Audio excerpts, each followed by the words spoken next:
Hey y'all, welcome to Geeking Out, the podcast about all geeky aspects of software delivery, DevOps, observability, reliability, and everything in between. I'm your host, Adriana Villela, coming to you from Toronto, Canada. I've got with me Reese Lee from New Relic. Yay! Hello, I'm so excited. I am super stoked to have you on because we work together on the OpenTelemetry end user working group, so we're like always chatting. hmm Yes, huge supporter of Adriana and so honored to be here. So hopefully Yay! we have something good for y'all. Super excited. And Reese, so where are you calling from today? I am calling from Vancouver, Washington. So not Vancouver, BC. The lovely Pacific Northwest. It's very nice out right now, so that's why I'm in the sun. So awesome. Yeah, I had to retreat indoors. It is exceedingly humid here in Toronto.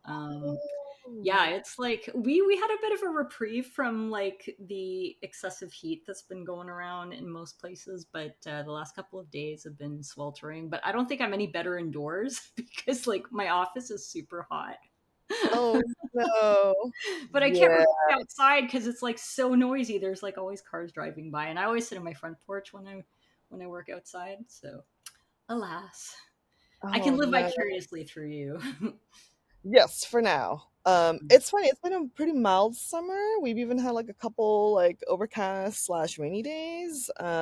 Usually by now we'll have seen some or more 90-degree days than we've seen so far this summer. So we'll see. I can't Fingers believe it's crossed. August already.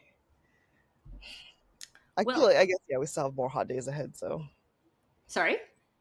I was just saying we still have more hot days ahead. Oh It's not yeah, August yet. I know, right? Yeah, I think it's coming for us. Dun, Yeah. dun, dun. Okay, so I'm gonna start off before we get into like the regular format. Well, I guess this is part of the regular format. I want to do some lightning round questions. I promise they'll be fun. Don't panic. You are the first person I'm subjecting to these lightning round questions, so dun, Let me do some dun, dun.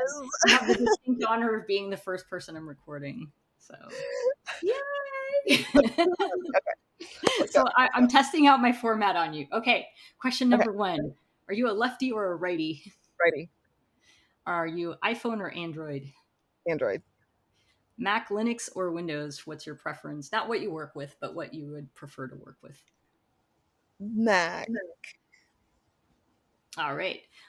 Favorite programming language? .NET. Cool. Technical framework. Um, Dev or ops? Ops? I don't know. And there's no wrong answer.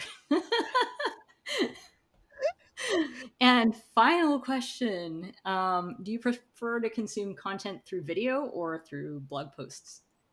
Blog posts. I'm the same way. As When we're all. someone throws a video at me, I'm like, nah.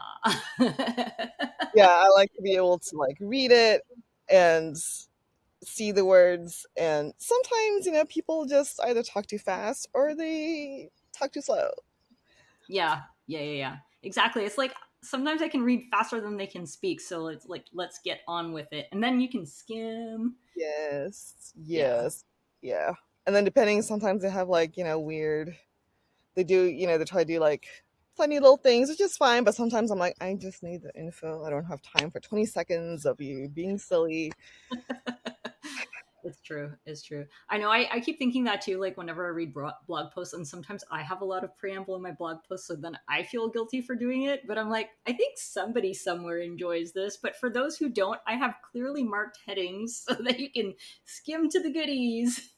Yes, it reminds me of like, recipes where you just want the recipe and they go into like the whole backstory Oh of my how this god, yes. recipe's been in the family for generations and they like to make it on like rainy Sundays or whatever. And I'm like, oh my God, I just want to, Yeah, I'm totally with you on that one. Like on these recipe sites, I'm like, just give me the damn recipe. like Like, I'm already hungry. Like I don't have time for this I either. know. Cut to the chase. And can I have shortcuts? Mhm. Yes.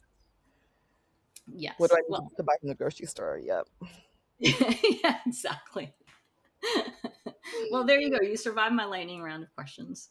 So let's get into the meaty bits. All right. So I guess let's start with the beginning. Like, how did you get into tech? Yes. So I have really only been in. I'm still a baby, I think, in the tech industry. Before I came to New Relic, I had my own small business, which I did for several years. I was in recruiting for a while. I was in retail management for some time, and after several years of running my own business, I was ready for new challenges, and I was also ready for a steady paycheck again. And Yes. so I enrolled in a local coding boot camp, actually, which incidentally is where a lot of relics also come from. Got into tech support at New Relic, which is what I did for the first couple of years, and then kind of happened upon developer relations. And so I've been doing that for almost a couple of years as well now. I'm now a senior DevRel engineer, with a specific focus on open source technologies, specifically OpenTelemetry, which is how Adriana and I met. And yeah, I am here now. Wow, that's so cool. That Yeah, is like it quite a varied path. has been. It has been. I kind of wish I'd checked out tech sooner. I always had this idea that programming was very dry, very boring. Like that was just the perception that I had. And I had a friend, she's an artist. She used to make apparel. She has some really cool stuff. I actually have quite a few of her pieces. And she went to the coding boot camp, and I was like, what? Really? Oh. That interests you? And so she was the catalyst, really, for me looking into software programming. And that was how I learned that is actually really creative, and it's all about creating, just using a different format from, like, I used to make jewelry and art, and so I love like creating stuff, being creative. And when I learned that, holy shit, programming is actually a very creative activity, just using Yeah, like a different medium, I was really intrigued, enrolled literally like 2 weeks later in the same boot camp that she did. yeah. And yeah, haven't looked back since. That is so awesome. It's funny because like I always like have said that programming is like a very artistic endeavor, and like I I think you met know my daughter that. the one time, and she is like so artsy, and like both my husband and I are in tech, and she's like, "Fuck no, I do not want to do this. I do not want to sit at a computer all day long. I want to be an like she's an artistic person. She wants to be a dentist, so I think she prefers to sit at a dentist chair hovered over somebody's face than at a desk. But hey, to each their own. But I keep telling her, I'm like, Hannah, like honestly, you'd be such a kick-ass developer. I mean, not that I'm not going to force her either way. She takes her own path. Like I am fully for that. But I And she always I might, always thought that if she like allowed herself, she would actually be a very kick-ass developer. eventually take her own path to She might, to yeah. tech. Yeah, Exactly. like if I'd known sooner, I definitely would have checked it out way Yeah, earlier yeah. than I did. You just never Yeah, I know. feel yeah. I feel yeah. I kind of like I started out early in programming, but then like I rejected it for a really long time. Like when I went off to university, I'm like, I'm never gonna touch coding again. But I studied engineering and like it's part of the curriculum. Like you have to code as part of it. But I think that like when I started studying in school is when I finally had these aha moments because I was like mostly a self-taught programmer. Like I get those big thick books from the bookstore and like Hmm. learn Q basic. That was my my first programming language. Oh, that's and so and so great. for me that was like, oh, I don't want to do any of this stuff, like this seems horrible, like I don't have the brain for this. And then I discovered, oh, I actually do have the brain for this. I was just like looking at it completely differently. Yes. Yeah. Yeah. Absolutely. Like I used to, along with thinking it was dry and boring, I also thought, oh, I'm not. I don't have the, you know, like that. My brain doesn't work quite that way. Yeah. And like I'm still learning a lot. There's still a lot of technical things to learn to practice. But I didn't even know at one point that you know it would be a thing I would be interested in. So I really hope like people, especially those that are like kind of sitting on the fence or like they also think it's boring. I hope they somehow find this and they're like, oh, maybe I Yeah. should check it out.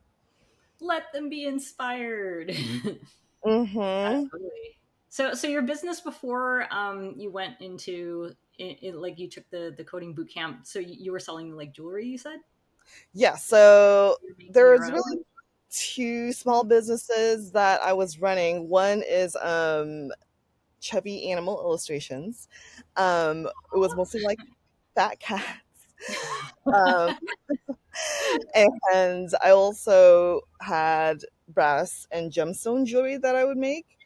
So I did a lot of like local, regional art shows. Also had my products in a lot of stores over the country, and had international customers, and it was really fun. And I still do that on the side a little bit now Yeah. to kind of keep that like juice flowing. Oh, Creative juice flowing is what I meant. that's awesome. Yeah, I have to say, like, running a business is so hard because, like, I did that for a year, and after a year, I was like, nope, I'm done. Ooh, what did you do? Oh, I decided to quit tech in like I don't know, it was like 2013 or 2012 to become a professional photographer, and it was going to be like, bye, bitches, I'm done. And I I came back to tech a remember, yes. year later. I mean, to be fair, I think, I do know professional photographers as well who work for themselves, and it does take a lot to and to build up to that place, Yeah, yeah, and exactly. years for sure. Yeah, Uh, yeah. yeah. So Yeah, yeah, that was the thing. Like for me, after a year, I was at a crossroads. I'm like, if I love this enough, I can keep at it, and maybe I'll even build my business. And I was starting to see like I had made some changes to like how I approach things, and I was starting to see the changes. But by then, I was like, this is exhausting. Like I it don't is. actually want to do this for a living. I Yeah. actually loved tinkering with um, like doing my website, and I liked blogging and sending out my newsletters, and which is a lot of DevRel stuff. Yes. Ding. And I'm like, oh, I had more fun troubleshooting the PHP and some plugin that I bought for my WordPress site than like having to deal with the day-to-day BS of running a business. And then I'm like, you know what, it's time for Yep. reevaluation. And I came back to the exact same team, and like for me, I think the hardest thing was getting over the fact of like, what will people think of me? Because I was like, bye, I'm done. And then I'm like, you know what? I don't care what people think. I'm doing this for me, not for like other people's perception. So screw it. Yes, that is so important. That's such an important thing that I hope we really impart to everyone who's listening, is that do what you got to do. Like, don't worry so much about what other people are thinking. They're gonna think what they're gonna think, no matter what you do. If you think you're doing the right thing, other people could still be judging you and thinking you're not doing the right thing. So who cares? Like, just do what's right for you. Try out what's good for you, and go with that. Like, people are gonna think what they're gonna think anyways, and just let them be. And yeah, just focus on being like the best thing for yourself. Yeah, totally. You do you. Yep.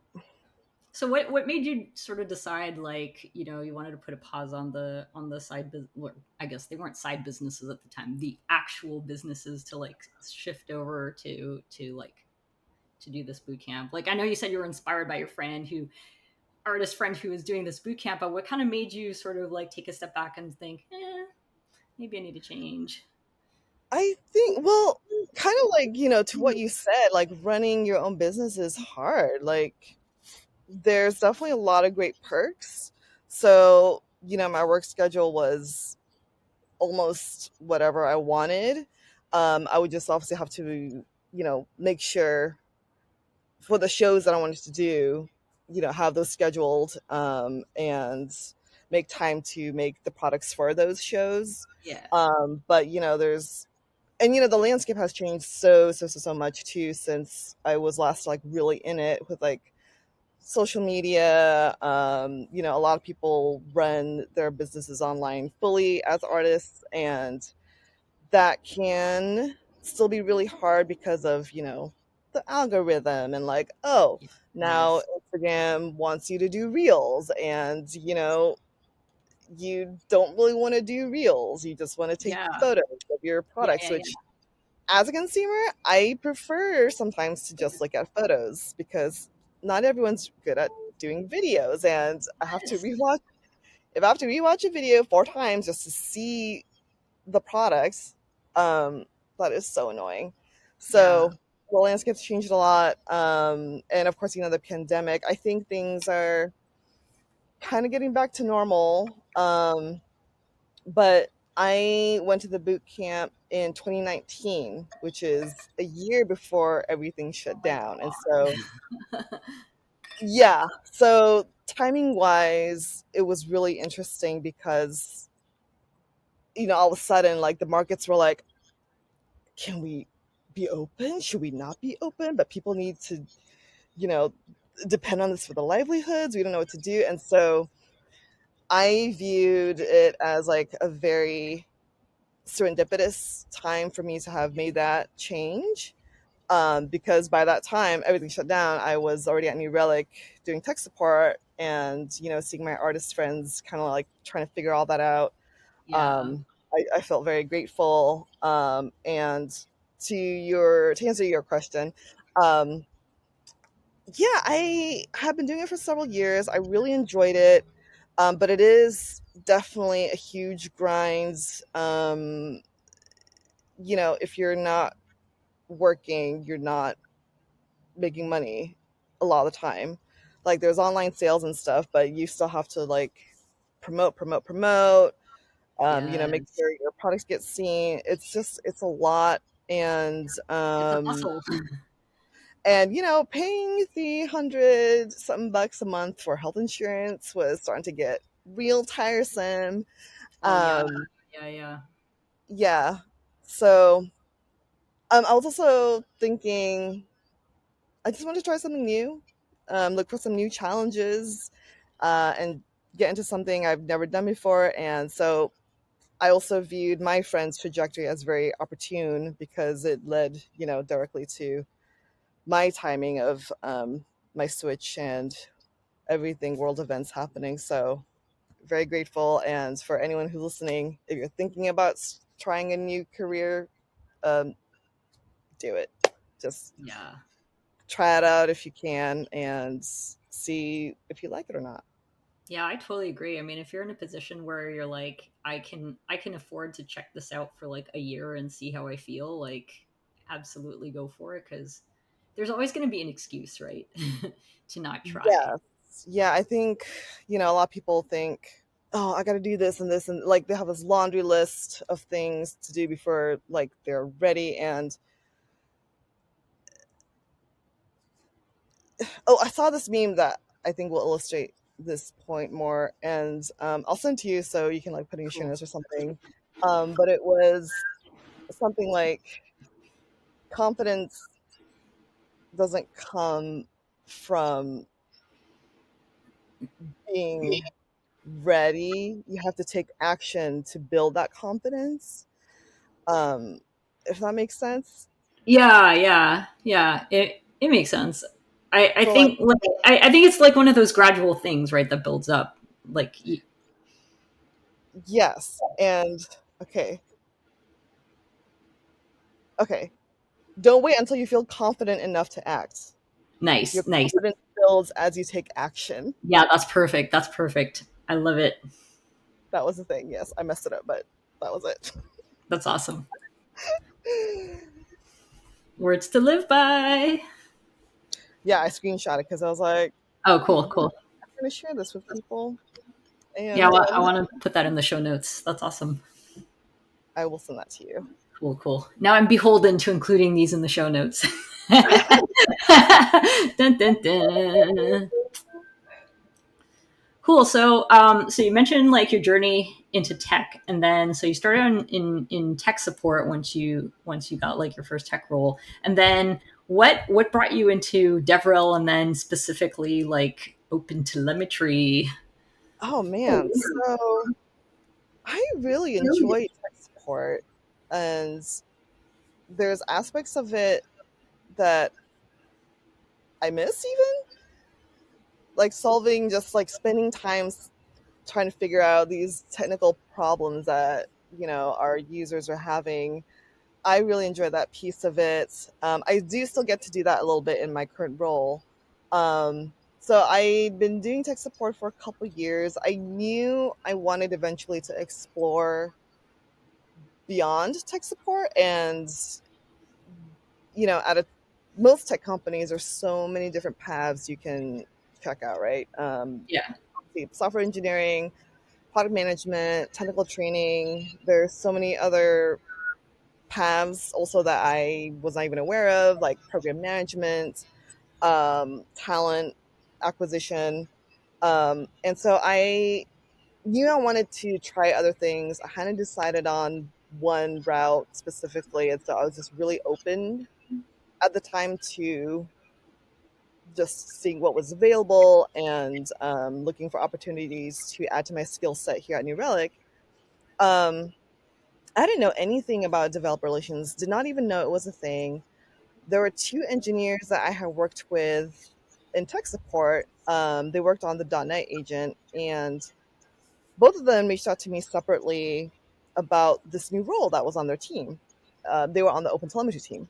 yeah, And at first, when the first engineer reached out to me, I took a look and I was like, "Oh, that's very cute that's very nice that you thought of me, but I don't know about this." And then when the other engineer reached out to me, I was like, "Oh, okay, maybe I should believe in myself a little bit more." Um, yeah, and so I ended up reaching out to the hiring manager, and she and I chatted more about the role, and that's when I found out about developer relations a little bit more. And the more I learned about it, the more intrigued I became, because it's a lot of different things rolled into one, which is very great for my ADHD brain. Like I need a lot of different things to keep me stimulated and like motivated. And yeah, after chatting with her more, I decided to go through with the internal application process, and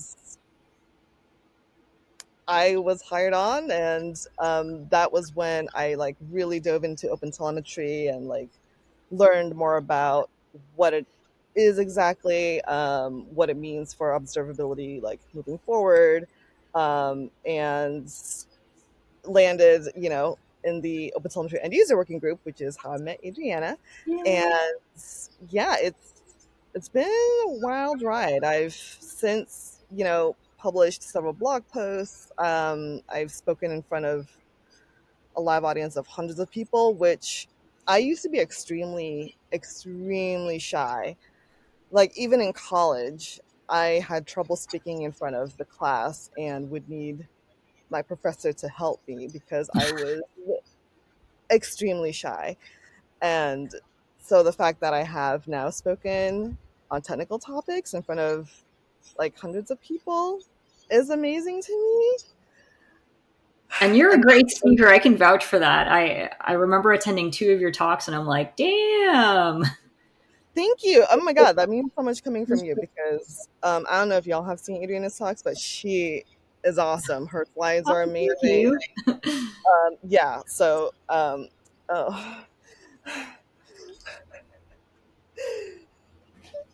Aw.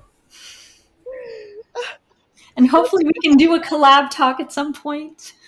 Yes, Fingers yes, crossed at our KubeCon, or is it Observability Day? We applied for one of those together. yes. Observability Day, I think. I think Fingers it was crossed a that little it gets bit. Yes. accepted. Yeah, those notifications I think come out next month. Oh, do they? Oh, Think so, in I'm like gonna a be week. on edge. Yeah, because I think August 6th is the deadline for the CFPs for KubeCon and Observability Day. Or You're right. You're yeah, right. Yeah, I think the yeah. So deadline. it'll probably be. So I guess they'll let us know in a monthish. yes, yeah, We'll you're right. see. Okay. We'll see. So yeah, and I think. Oh, and we applied also for DevOps Days Montreal. Let's see how that goes. Fingers crossed. Yes, I know. Oh my gosh, I swear to God, every week is like such a whirlwind. I know, right?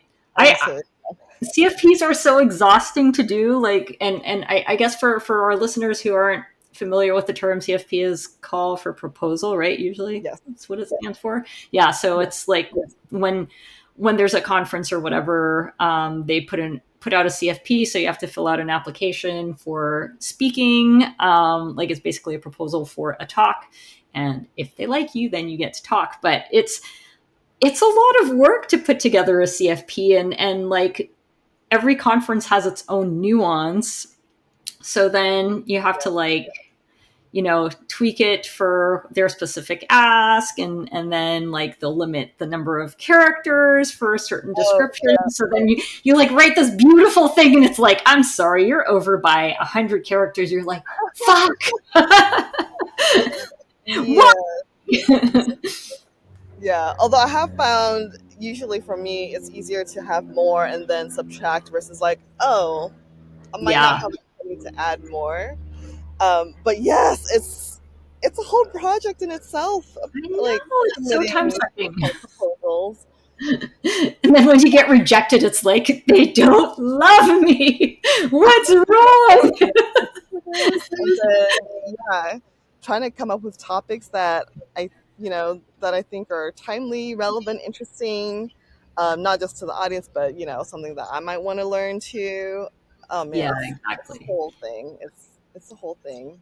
Yeah, because that's part of the, I guess, CFP game, if you will, is like you don't necessarily have to be an expert in that topic, but if it's something that you want to learn more about, it's an opportunity. Like if you get accepted, it's like, well, I guess I'm digging into this now. Yes, yeah. And so actually, my old manager, she pointed out something. Well, I guess I kind of done it because I submitted a talk proposal about tail sampling in the collector within like a month of me starting my DevRel job, and not really knowing too much about OTel at the time, and found out a couple months later I got accepted, and I was like, oh shit, I I really got to learn this like up and down now. But she, you know, explicitly said she would submit talk proposals on topics that she wanted to learn about that she didn't Yeah, really know.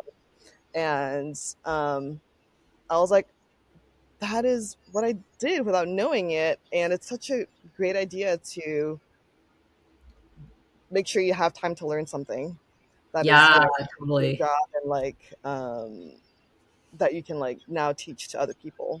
Exactly, exactly. And I keep running into your tail-based sampling article every so often. So, and it's very well written. Like Reese is a very good writer. So, good speaker, good writer. You got the whole package. Thank you. I mean, I do have a degree in magazine journalism, so I would hope that Ah, I am a good writer. that is so awesome. Oh my God. You're like mystery woman. Finally, So many skills. like, finally putting my degree to use. That's so cool. I did not know that. Damn. This is Yeah, this is why we have podcasts so that we can learn more about each other. really enjoyed writing, and when it came time to apply to university, I was like, writing, That's awesome. and yeah, so. But then, with me being so shy as I was at the time, I just found it really hard to, be in like a reporter mode. Oh Like yeah, yeah. Because you have you to be are. outgoing. Like once I start talking to people, like that's fine. Like, and I can like I've gotten some good interviews, in the past, but like going out, like I'm much better at it now, and I know a lot of people will be shocked to learn that I was so shy. Um, but I was, and it's, I've definitely had to get out of the comfort zone and um, talk to people on my own.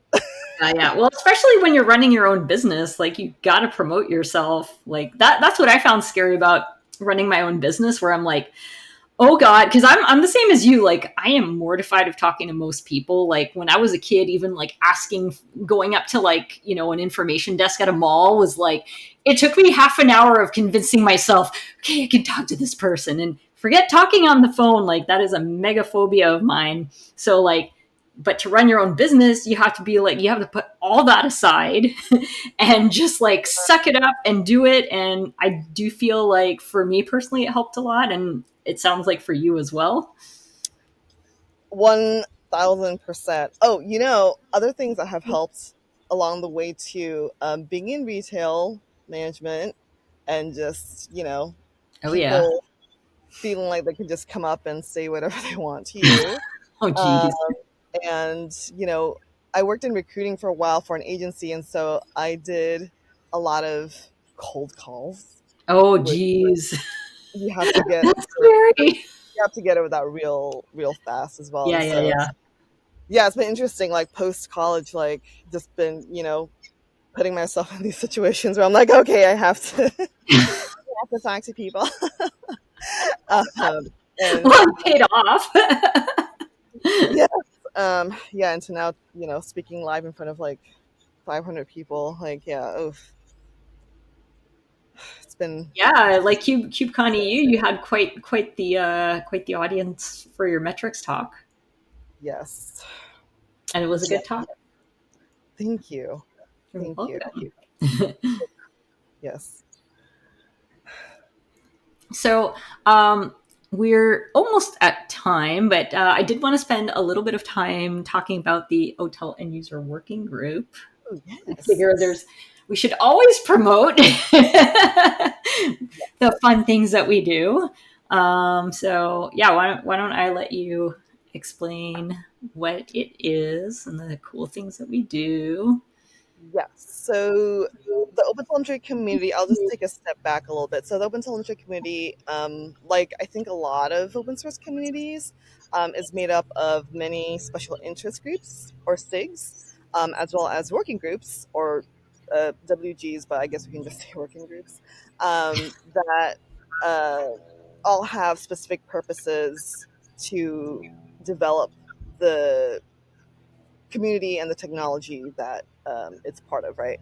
And so the end user working group, it was actually created by my former manager of the Open Telemetry team here at New Relic. She saw a need to create a space where end users could come together and have access to resources to help them learn about OTel, adopt OTel, implement OTel, as well as a space for, you know, um, vendors and other interested parties who want to help develop OpenTelemetry to create resources for end users. And so, to that end, we now have several monthly events that we do. So, you'll see Adriana and myself at a lot of these. We have the end user discussion group, which is where end users come together and discuss challenges that they face with their migration. We also have a guest maintainer or someone from the technical or governance committee come on to help provide additional insight to the project and help answer some of the deeper technical questions that we may not be as aware of. We also have open telemetry in practice, which is kind of an hour long or thereabouts presentations about open telemetry. So, like for instance, we did one recently about how observability is a team sport, which is about adopting open telemetry at a specific company. It was Farfetch with that one. That was a really good one.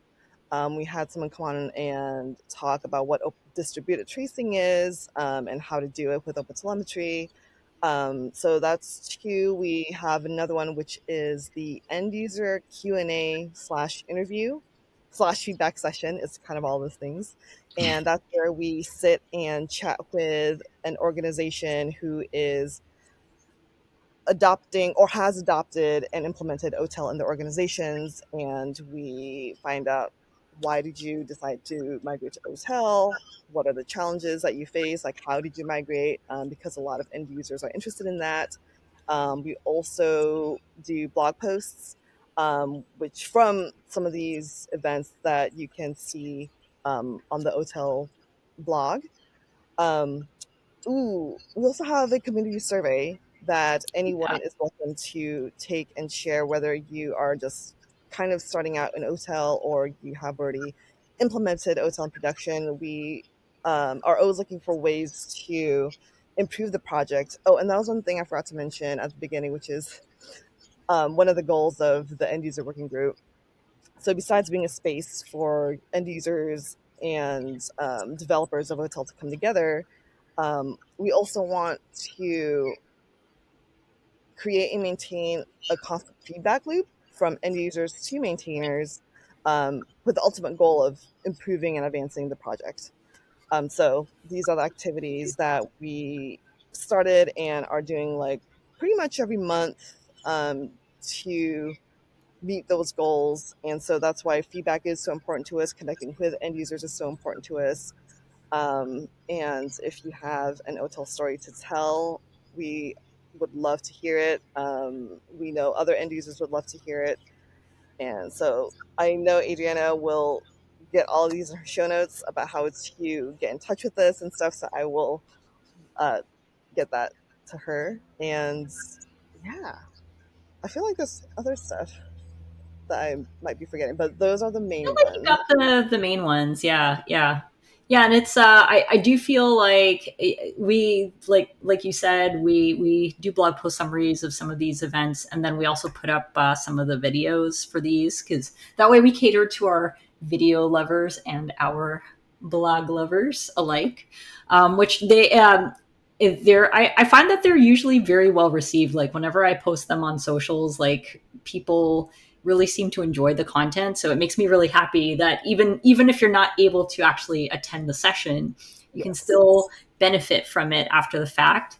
And I always find like in these sessions, like you always like learn new things, especially end user discussions, where because we do usually have somebody from the hotel community who's in attendance, and you know, like they'll mention stuff that it's being worked on where you're like, oh my god, I didn't know that was a thing even. So Mhm. I always find it's like super useful to attend these, and there's always something new to learn.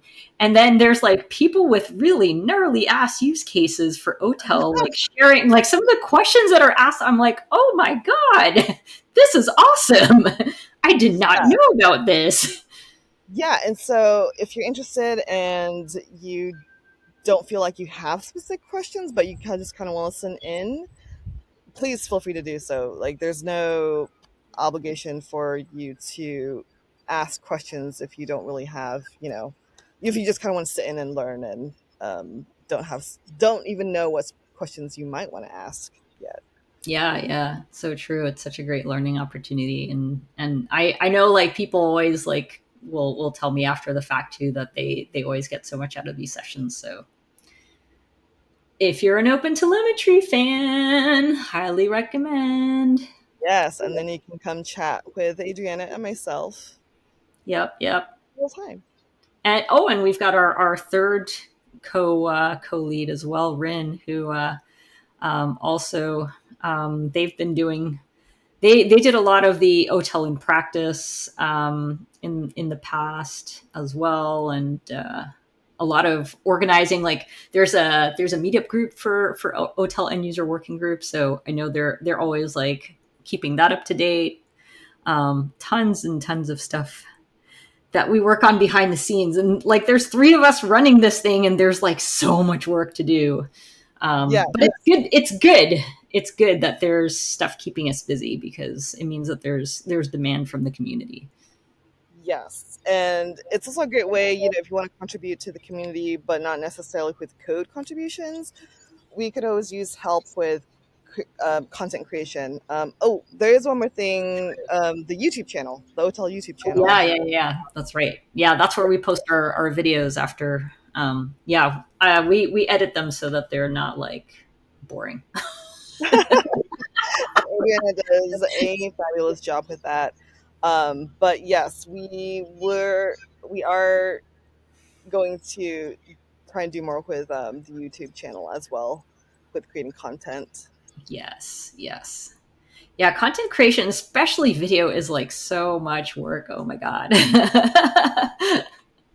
Yep, Like yep. even a short little Instagram reel, you're like, holy crap. You're like, especially when you're like fiddling around on your phone, going, how do I edit this little tiny thing here? Oh yes, yeah. Going back to You know, running like my own small business, product photos, product yes, making it look description, beautiful. all of those things. That's Yep, right. all of those things take so much. Lots of time and effort. So, but we do it because we love it. Yes. Cool. Well, as we wrap up, I wanted to know if there are any parting thoughts that you would like to share. Any inspiration with our audience. Oh, um, I oh, I feel like I did so much better in the lightning round than now. I guess since we kind of talked more about the like career side of things, one thing that I try to impart on my colleagues to help them with their own career growths is especially as so much of us work on remote teams now. Um, do your best to be visible with your communications and your contributions online so that your teammates, your future managers, future teammates see, um, and shout out your coworkers, talk about the problems that you've solved. Obviously not, in a braggadocious manner, but like, just be like, hey, I did this thing and I want to thank, so and so for their help. It goes such a long way for people to um, see that who may not necessarily, work with you a lot over Zoom or in person.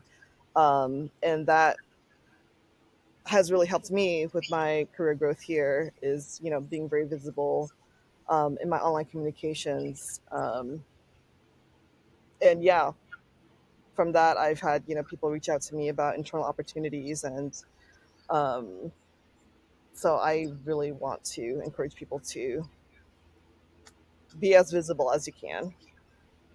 I think that's really, really great advice. And being visible means sometimes like it means tooting your own horn. Yes, And with it feels weird, but it's got to be done. Otherwise, nobody knows what you've done. yes, it's a skill that I am still learning as well. But think about like when other people do it, you're like, oh my gosh, I didn't know you did that. That's great job. Yeah, So totally. think of it from that perspective, and it's rare that I'll be like, ugh, look at this person bragging about themselves. Yeah, I yeah. don't think I've ever really thought that at all when I've seen something like that on Slack, and so don't, if that's your concern, don't let it be. Yeah, yeah, I totally agree. And the same goes like especially for an outward facing role like ours, like doing it on social media. Like Oh people are yeah, not going to see your content unless you put it out there, and it feels weird. I admit sometimes like some of the stuff I post feels weird, but like no one's going to know that I've done this unless I post it. So yep, exactly. I mean, no one knew what Apple was at one point. They had to get the word out there. exactly, exactly. And I also like really liked your other point of like giving shout outs, like give credit where credit is due, because I think like we don't get here just from like climbing the mountain solo. We've had a lot of help along the way, and making sure that folks get that recognition, because I do feel like what goes around comes around. There's good karma to be Yeah. had.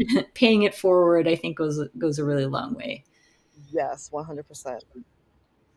Cool. Well, thank you, Reese, for joining me here today. This was a super awesome conversation, and thanks for letting me guinea pig you on my lightning round questions. I am so honored and like thank you so much. I'm so excited to see what you do with this new podcast. Yay! I'm psyched. Thanks for following me on my journey. Well, everyone, thank you for joining today on Geeking Out. Don't forget to subscribe and be sure to check out the show notes for additional resources and to connect with us and our guests on social media. Until next time, I am your host, Adriana Vilela, with Reese Lee, signing off with Peace out. Geek and out. Geek Out. Geeking Out is hosted and produced by me, Adriana Vilela. I also compose and perform the theme music on my trusty clarinet.